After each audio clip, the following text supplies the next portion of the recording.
துன்பம். நீங்கள் எந்த துன்பத்தில் இப்போ இருக்கீங்க அப்படின்றத நினச்சி பாருங்க.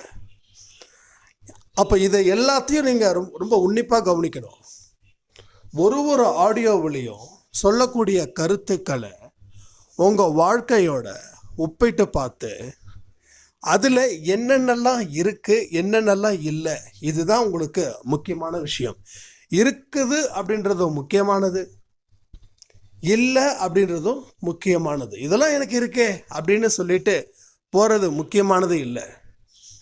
ஓ, இதெல்லாம் எனக்கு இருக்குதா, உன் நிலை உணர்வது அப்படின்றது அதுதான். தன்னிலை உணர்வுதல் அப்படின்றது இதுதான்.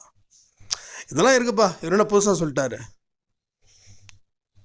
இது தன்னிலை உணர முடியாது. ஓ, இதெல்லாம் எனக்கு இருக்குதா, அப்போ கரெக்டுன்னு என்னைக்கு நாம் எல்லாம் தெரிஞ்சிட்டோம் அப்படின்னு